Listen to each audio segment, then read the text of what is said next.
huwezi kurithi upako wa mtu ambaye hujamtumikia. Karibu sana kwenye hili somo. Sasa kama nilivyotangulia kusema mwanzo, huwezi kurithi upako wa mtu ambaye huwezi kumtumikia. Sasa kuna case study ambazo ziko mbili, na ningetamani kupitia somo hili tuweze kuzipitia hiyo case study. Wa kwanza kabisa tunamuona Elia na Elisha, lakini pia wa pili tutamuona Paulo na Timotheo. Sasa Elia na Elisha, angalia kitu ambacho kilifanyika. Tunafahamu sana habari za Elia na Elisha. Sasa ukisoma kwenye Wafalme wa Pili ile sura ya 3 na fungu la 11 huwa linaweka wazi kabisa namna ambavyo Elisha alikuwa na upako kutoka kwa Elia ambaye alikuwa ni baba yake wa kiroho. Sasa ukisoma yale maandiko yanakuonyesha vitu vikuu viwili. Namba moja, inakuonyesha Yehoshafati alikuwa na changamoto. Sasa akauliza wale watendakazi wake ya kwamba tumpate nabii yupi ambaye tunaweza kwenda kuuliza kwake. Angalia maandiko yanasema kwamba miongoni mwa wale watendakazi akasemaje? Akasema yupo Elisha. Na aliposema yupo Elisha, akatoa na sifa za huyo Elisha. Kwa nini amemtaja? Akasema yupo Elisha aliyekuwa akimimina maji mikononi mwa nabii Elia. Kwa fakta hiyo au kwa udhibitisho huo, tunaona Yehoshafati anamuelewa Elisha. Kwa nini Yehoshafati anamuelewa Elisha? Kwa sababu aliambiwa ya kwamba Elisha alitokana na Elia. Huduma ya Elisha imetoka kwa Elia. Upako ambao Elisha anao umetoka kwa Elia. Na ndio maana Yehoshafati hakuwa na mashaka kabisa. Na mimi kitu anapenda kulisema mno, kuna neema ambayo baba wa kiroho anakuwa nayo, kuna mafuta ambayo baba wa kiroho anakuwa nayo, na sisi watoto tunapokea neema hiyo, tunapokea portion hiyo, tunapokea mafuta hayo kwa sababu tumetumika chini yake, tumemtumikia.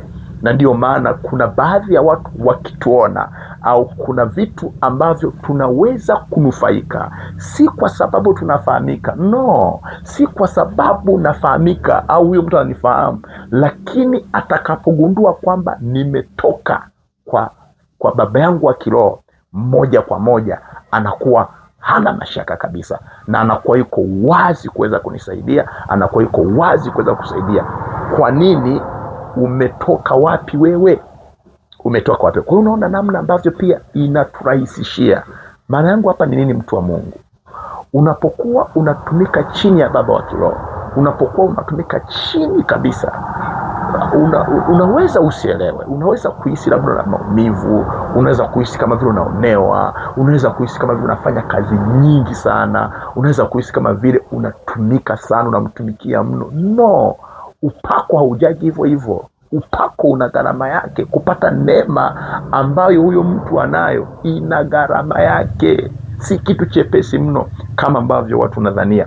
Lakini pia huyo alikuwa ni Elia na Elisha. Tuangalie mtu wa pili, Paulo na Timotheo. Angalia kwenye kitabu kile cha Wakorinto wa kwanza 4:17. Timotheo wa kwanza 4:17. Ona maandiko anavyosema. Maandiko yanasema usiache kutumia karama uliyopewa. Ina maana kwamba Mtume Paulo anamwambia Timotheo, na alijua kwamba Timotheo ana karama fulani. Ona, baba wa kiroho huyu anaweza jinsi unavyokuwa umekaa naye hapa, unamtumikia, anaelewa karama ambayo iko ndani mwako, anaelewa kitu cha kiungu ambacho kiko ndani mwako, na anaelewa namna gani anaweza akakusaidia. Karama tunapewa na Roho Mtakatifu. Roho Mtakatifu ndiye anayetugawia karama. Lakini unaweza kuwa na karama ukashindwa kuitumia karama. Unaweza kuwa na karama, lakini karama hiyo isiweze kuwasaidia watu wengine. Na ndio maana Mtume Paulo anasemaje ndugu yangu? Anasema usiache kutumia karama ulio nayo. Never stop to use it. Never stop. You have a gift, use it, praise. Usiache kutumia. Unaona, kwa maana nyingine Paulo anamuona Timotheo kwamba amepewa karama nzuri kabisa, lakini kuna wakati mwingine anaacha kuitumia hiyo karama kwa sababu huenda hajui namna kuitumia. Na ndio maana Paulo anamsisitiza ya kwamba mwanangu, usiache kuitumia hiyo karama ulionayo. Lakini angalia kitu cha pili anachokizungumza kwenye hilo andiko, anasema anakuja anaongezea kwa kuwekewa mikono ya wazee. Kwa kuwekewa mikono ya wazee. Umepewa karama, usiache kuitumia kwa kuwekewa mikono na wazee. Maana yake ni nini? Kupata mafuta yaliyoko kwa wazee, ili karama iweze kutumika vizuri, ili karama izidi kuchipua, izidi kuonekana. Tunahitaji mafuta ya wazee, tunahitaji kuwekewa mikono ya wazee, na hayo mafuta walionayo yanaanza kumiminika kuja kwetu, yanamiminika, yana activate ile karama ambayo iko ndani, kile kipawa, ile gift ambayo Mungu ametupa, inaanza kutanuka, inaanza kuonekana, watu wanaanza kuiona. Kwa nini? Kuna mafuta ambayo yamedondoka kwenye ile karama wakati wa kuwekewa mikono.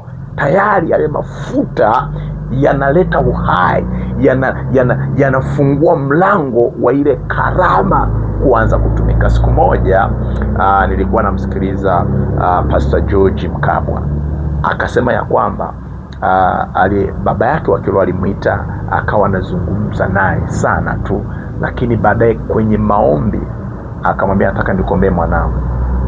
Akamwekea mikono, akatamka tu, akasema, katika jina la Yesu Mwanza ikukubali, katika jina la Yesu Mwanza ikukubali. Angalia maneno yale yaliyotoka kwa mzee, kwa baba yake wa kiroho, yaliactivate kibali cha kukubalika katika jiji la Mwanza. Leo tukimzungumzia Pastor George Mkabwa, ni mtu ambaye kwa kweli Mwanza imemkubali, Mwanza imeitika. Kwa nini?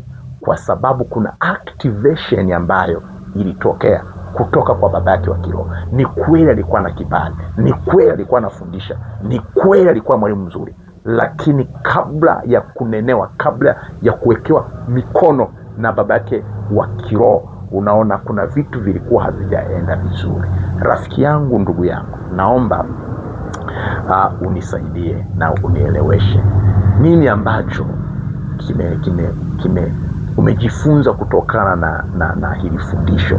Lakini je, ni hatua gani ambayo unaweza ukaanza kuitumia ili iweze kukusaidia? Jambo la tatu, ni changamoto gani ambayo umeipata wakati unanisikiliza?